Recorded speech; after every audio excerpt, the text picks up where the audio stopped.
Bismillahirrahmanirrahim. Assalamualaikum warahmatullahi wabarakatuh. Saya Dr. Lucky Brilliantina, Magister Biomed, pakar anatomi klinik, dosen tetap Fakultas Kedokteran dan Kesehatan Universitas Muhammadiyah, Jakarta. Pada tahun 2021, saya ditetapkan sebagai dosen tetap bidang ilmu anatomi kedokteran. Sebagai dosen, saya telah melaksanakan Tridharma perguruan tinggi berupa pengajaran, penelitian, dan pengabdian masyarakat yang dilaporkan setiap semester pada laporan kinerja dosen dan di laman Sister Kemendik Sintek. Alhamdulillah, pada kesempatan ini saya akan memaparkan pernyataan diri dosen untuk unjuk kerja Tridharma perguruan tinggi di bidang pengajaran. Di Fakultas Kedokteran, proses pembelajaran dibagi dalam beberapa cara, yaitu dengan metode kuliah, praktikum, diskusi problem-based learning, dan clinical skill lab. Saya mengampu mata kuliah anatomi kedokteran, di mana metode pembelajaran dapat dilakukan dengan cara yang saya sebutkan sebelumnya. Dalam kesempatan kali ini, saya akan menampilkan proses pembelajaran berupa praktikum anatomi. Salah satu materi praktikum yang akan saya tampilkan adalah modul anatomi kardiovaskuler dan respirasi pada manusia yang merupakan bagian dari blok kardiorespi. Blok kardiorespi memiliki kode mata kuliah 07010007. Blok ini ditempatkan pada semester 2 dengan bobot 4 SKS dengan durasi pembelajaran intensif selama 5 minggu. Materi anatomi dalam blok kardiorespi karena menggunakan sistem integrasi organ, anatomi dalam blok ini tidak dipelajari terpisah, melainkan langsung dikaitkan dengan fungsi fisiologis dan patologi.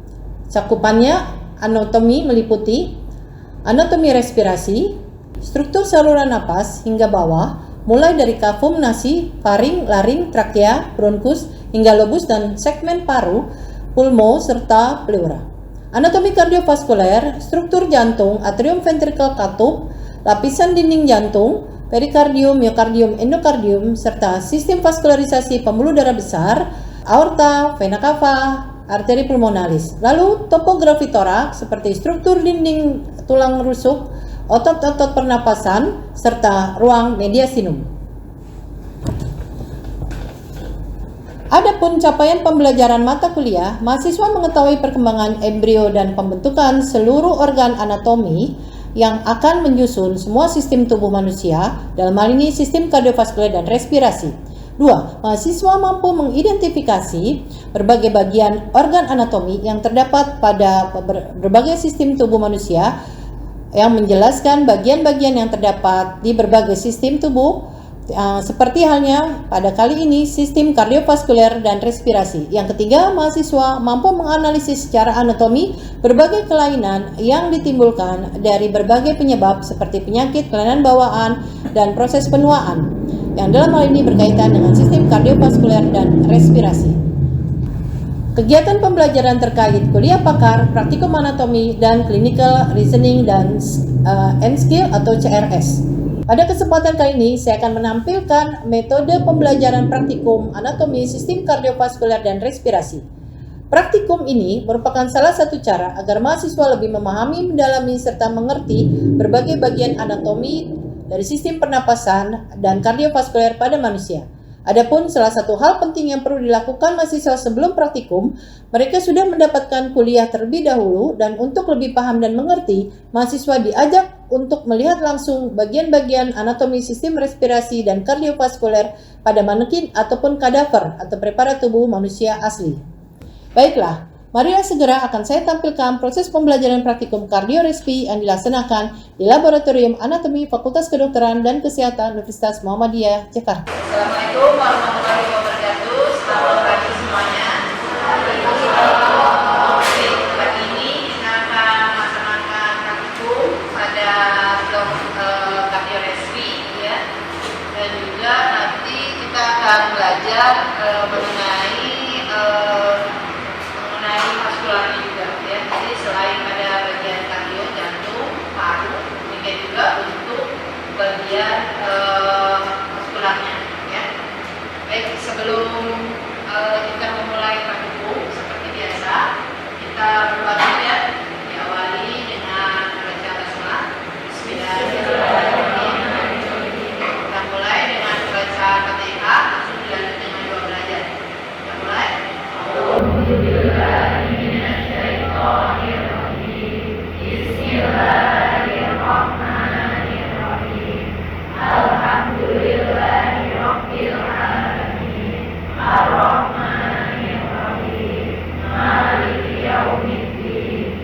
Baik, kita akan mulai dulu ya dengan untuk review ya, sehingga Anda tuh bisa ada penjelasan dan kepastian, oh ini benar yang saya lihat di atlas sama penjelasan dokternya sama ya. Nah, terbagi menjadi dua ya, sistem kardio respirasi gitu ya. Jadi kardio itu tentang tentang jantung, dan respirasinya nanti tentang paru-paru dan trachea dan yang lainnya ya. Nah, semuanya itu nanti terletak di bagian rongga toraks, ternyambung, makanya disebut spurie atau palsu ya. Lalu kemudian yang dua lagi itu dua pasang poste fluctuantes atau melayang. Nah, itu yang dibilang nih, ini kan melayang cuma setengah ya. Nah, setengahnya lagi gimana dok? Katanya di pasangan hidupmu katanya. Tapi nanti kalau udah tidur suami nggak usah dibedah, saya mau lihat kan. Mati dia orangnya. Nah, terus kemudian kalau dia mengikat ke depan ya, nah ini dia mengikat juga ke belakang. Yang di belakang jangan lupa ya, mengikat ke vertebra thoracalis. Ada berapa? 12. Nah, 1 sampai 12 vertebra thoracalis ya. Barulah membentuk ruang poste ya. Nanti di ruang poste itu ada ini kasihan. Jadi nanti di rongga toraks itu udah nyalain. Oke, jadi nanti di rongga toraks tersusun atas itu. Nah, sekarang ototnya nih. Ototnya itu nanti ya mulai dari bagian depan itu mulai dari pectoralis major, pectoralis minor, stratus anterior, intercostalis externus, internus ya. Itu yang nanti akan membungkus pada bagian toraks, bagian anterior maupun posterior. Yang mesti diingat apa dong gitu ya. Itu kebanyakan, kapasitas saya belum sebanyak itu, masih mau beli 1 tera. Mesti 1 tera ya. Kalau 3 nggak mau. Mas, semprotan dong. Nangis itu. Nah, maaf ya Pak. Nah, terus kemudian yang penting harus diingat itu adalah otot pernapasan utama. Ya, untuk inspirasi cuma 1. Apa? Diafragma. Itu penting. Sisanya dong, yang internus, externus, carinus, sternocleidomastoideus, semuanya otot pernapasan tambahan. Apa? Tambahan. Atau nama lainnya apa? Aksesorius, ya. Nah, jadi itu ya. Jadi untuk pernapasan tambahan. Sedangkan kalau untuk inspirasi, ya. Sama sebenarnya. Kalau inspirasi untuk yang utamanya untuk yang ekspirasi otot utamanya sebenarnya tidak ada. Ya. Karena kenapa? Pada waktu ekspirasi sebenarnya semua otot berrelaksasi. Gitu, ya. Jadinya kalau pada saat itu diafragma pun dia cuma akan mengecil aja. Jadi setelah dia kontraksi melebar, ya, dia akan mengecil lagi, ya. Jadi tidak ada otot yang utamanya pada ekspirasi, ya. Pada inspirasi di diafragma, tapi pada ekspirasi tidak ada. Apa diutin? Oke, itu ini kita masuk ke bagian yang potongan kepala untuk melihat bagian respirasi atas, saluran pernapasan bagian atas, ya. Di saluran pernapasan bagian atas, ya, ini dimulai dari nasi, bukan nasi makanan ya, tapi hidung, ya. Mulai dari hidung, kelihatan? Sebenarnya. Nah, hidung ini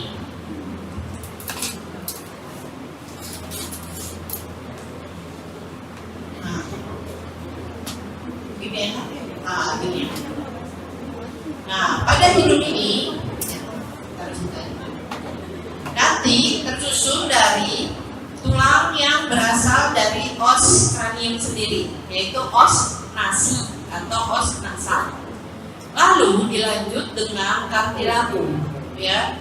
Makanya kamu bisa raba tuh, ya, di hidung pas di ini, ya. Tonjolan itu adalah persediaan antara os nasal dengan cartilagum. Hidungnya di sini ya, bukan yang di sini ya, di sini ya. Nah, jadi kalaupun patah, yang dibilang patah nasal itu pas di sininya, ya. Apa? Lubang hidungnya namanya kafum nasi. Nah, cuping hidung namanya alanasi. Nah, ya. Jadi ingat ya, kolumella, kafum nasi, alanasi. Nah, semakin tinggi dari puncak hidung sampai ke bagian bibir itu dibilang mancung. Mancung ke beneran mancung.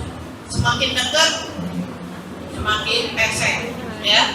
Jadi yang disebut nanti, makanya kalau kamu mau jadi bedah kosmetik biasanya nanti ditambahkan yang di sini, ya, diambil tulangnya dari tulang panggul, ya, taruh di sini jadi makin mancung.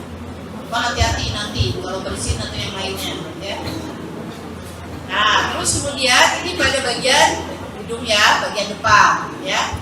Nah, terus kemudian ini lagi ya, nanti di antara sini, nah ini kan cuping hidung ya, di sini ya, tepat di sini.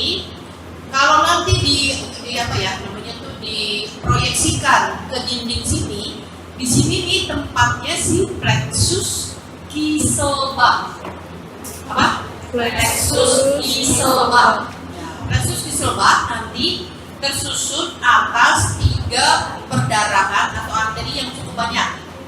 Arteri sphenopalatina, arteri ethmoidalis, dan arteri palatina major. Ya, itu tuh 3 itu. Makanya kalau punya jerawat di sini hati-hati. Ya, punya jerawat di sini jangan main kopek-kopek. Ya.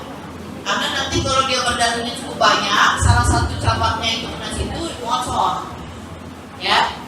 Nah, kalau terjadi epistaxis atau apa namanya mimisan, yang ditekan tuh yang di sini deh, yang di alanasinya, yang ditekan di sini kiri kanan, ya, ditekan tapi ditekannya jangan nafsu-nafsu, ya, ditekan ini, terus minta pasiennya bernapas melalui mulut, ya, hitung dalam batin 10 sampai 20 hitungan, ya, 1, 2, 3, 4, 5, jangan 1, 2, kita nggak bisa napas rekor, ya.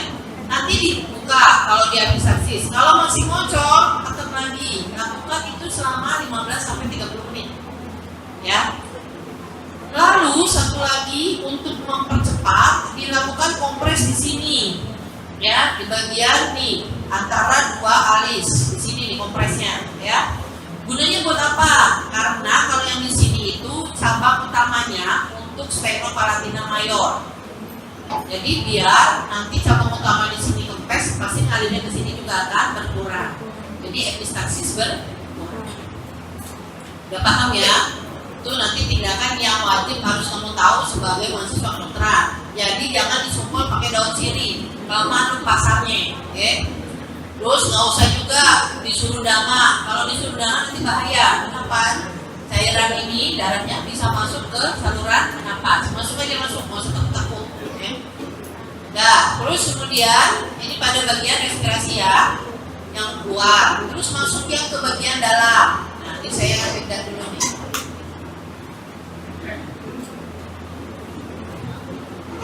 Nah, kalau pada bagian yang dalam sini kita buka ya, nanti antara kedua bagian hidung kanan dan kiri itu nanti ada pelapis. Nah, ini ya, yang ini pelapisnya. Jadi saya minta nih ya. Nah, pelapisnya di sini namanya lamina ethmoidalis ya. Jadi nanti dilapisin tuh antara keduanya. Ya, kiri dan kanan ya. Lalu kemudian ya di sini nih, ayo mati. Jadi kalau di sini ya, kalau Anda lihat hubungan ke bagian otaknya itu tidak semata-mata bolong ya, karena nanti di sini ya, ini ini yang kita sebut sebagai os sphenoidalis ya. Nah, lapisan ini yang kita sebut sebagai lamina kribosa. Lamina kribosa. Apa? Lamina kribosa. Krinya bukan K tapi CRI. Ya, lamina kribosa. Ya, ini yang membatasi pada bagian superiornya. Di bagian inferior di hidung ini nanti ada palatum durum atau langit-langit keras di mulut. Itu bagian inferiornya. Ya, nih palatum durum. Ya. Jadi nggak usah takut nih kalau misalnya disuruh bersihin hidung kalau kamu ada rinitis alergika. Apa tuh rinitis alergika? Ya, setiap pagi pilek, baru bangun udara dingin pakai AC cuma 16 derajat tiba-tiba mampet, ya. Ngocor tuh, ya, rinitis alergika. Disuruh bersihin sama dokternya, dibersihin nih biar nggak ada ini. Dipakai apa namanya? Semprotan. Itu jangan punya pikiran, aduh nanti masuk ke dalam otak. Nah itu pemikiran yang ngawur, ya. Jadi karena ini dibatasi oleh tulang keras, jadi kemungkinan kecil masuk ke dalam otak itu tidak ada, ya. Nanti dia juga akan turun ke bawah, ya. Jadi kalau disemprot, dia akan ngalir ke sebelahnya, semprot ngalir ke sebelahnya, ya. Jadi nggak semprot sini terus langsung ke sini gitu ya. Jadi jangan punya itu ya, itu ngawur, ya. Nah. Ini pada bagian ini, bagian hidung. Lalu di bagian sinilah nanti kita sebut faring, ya, di bagian belakang sini yang kita sebut faring. Nanti faring terbagi jadi 3, naso, faring, orofaring, laring. Nah, itu ya 3 itu, jangan lupa ya. Nah, sebelum masuk situ kita mulai dulu yang di bagian ini. Nah, sekarang kita lihat nih, kalau tadi pada bagian sektum nasinya ini atau pada lamina ethmoidnya ini dibuka, ini kan dibuka ya. Nah, ini kelihatan nih, ini adalah tonjolan-tonjolan yang kita sebut konka, namanya konka nasalis. Apa? Konka nasalis ada 3, ada yang inferior, media, superior paling atas, ya. Inferior, media, superior. Di antara kedua celahnya ini nanti terdapat celah nih, ada celah-celah. Gunanya konka itu sebagai turbin, ya. Jadi kalau kamu narik nafas dari hidung masuk, nah di sini nanti udara akan berputar-putar di sini. Gunanya buat apa? Ini cuacanya dingin, ya, atau misalnya panas. Di sini nanti di dalam konka ini terdapat kapiler-kapiler pembuluh darah dan saraf olfaktorius. Nah, si pembuluh darah di sinilah yang bertugas mengatur perubahan suhu disesuaikan dengan suhu tubuh. Ya, jadi turbin itu gunanya begitu.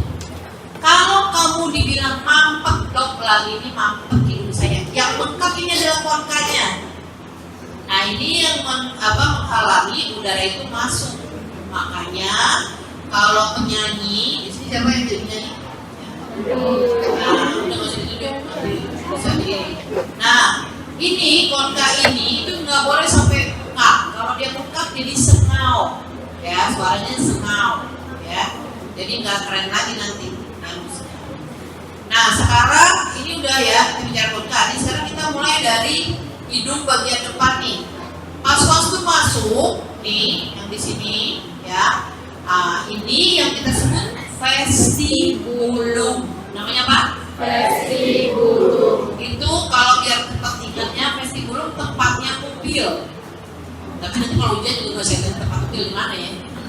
Jadi untuk biar gampang ngapalin tempatnya upil, bulu-bulu rambut itu di vestibulum, ya.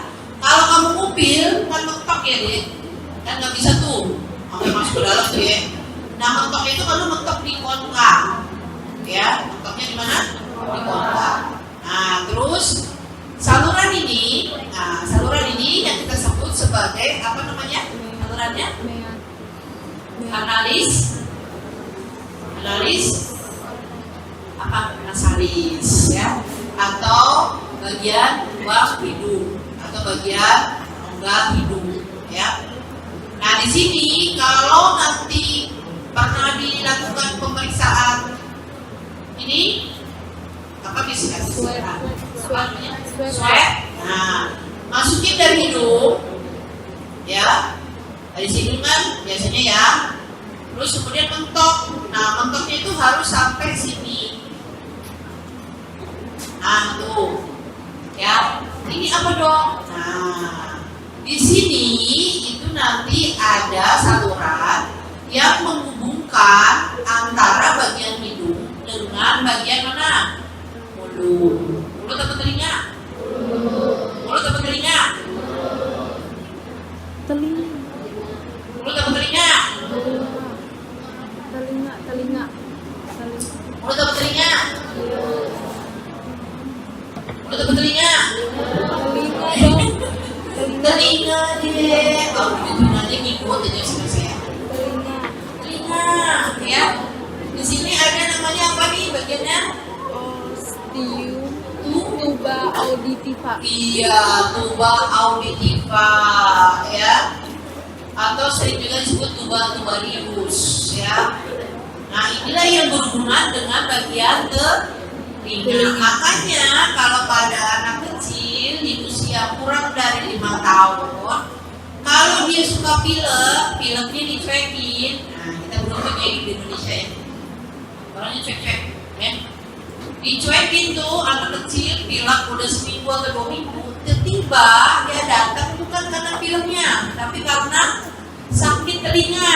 Berarti peradangan dimulai sudah melalui tuba auditiva. ya. Jadi pasiennya biasanya ngeluh tuh, sakit telinganya pasti ya, bersih nggak ada apa-apa gitu ya.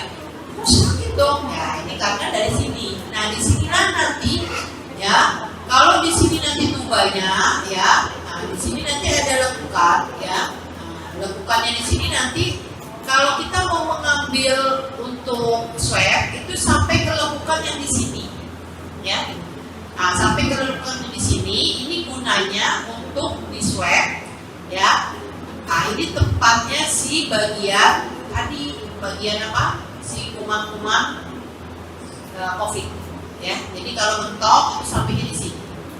Ini nanti di swab ya. Nah disinilah bagian yang cukup penting nih nanti ya. Kemudian lanjut nih di bagian yang atas ini ya. Ini kan tadi konka ya, bagian atas. Ini kan tadi lamina grifosa ya. Nah di sini ada beberapa sinus. Nah di sini kelihatan nih. Nah, di sini ada sinus yang besar. Namanya sinus apa? Hah? Ya, sinus apa? Ethmoid apa sphenoid? Sphenoid. Sphenoid. Di belakangnya baru ethmoid. Ingat ya, jangan sampai kebalik. Ini sphenoid, yang ini ethmoid. Jangan sampai kebalik ya. Nah ini sinus ya. Sinus itu adalah ruang yang cuma satu pintu, bisa masuk, kagak bisa keluar tuh. Terus gimana dong itunya cairannya? Nanti akan diserap, dibawa masuk ke dalam. Nah, dari sini ada yang mau ditanyakan? Oke, kalau gitu kita akan mau tanya. Ya, silakan. Tadi di bagian diafragma itu membatasi antara bagian rongga toraks dengan rongga abdomen.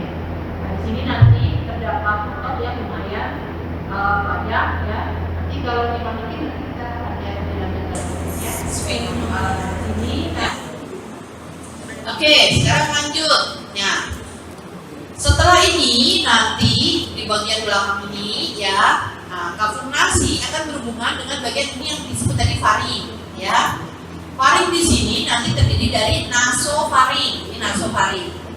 Lalu ini mulut, ya mulut, di mulut. Nah ini berarti sudah masuk ke dalam orofaring. Di belakang pangkal lidah sampai melewati epiglotis, ini yang disebut laringofaring. bawahnya ini, di bawah ini, di bawah glotis ini udah masuk ke laring, ya. Patokannya apa dok? Nanti di bagian sini, di bagian dekat sini, ya, itu harusnya ada pita suara. Harusnya ada pita suara. Jadi patokannya, kalau udah kita temukan pita suara, berarti sudah termasuk ke dalam bagian laring. Ya. Jika ada pertanyaan, itu bisa langsung ditanyakan ya. Jadi nanti kalau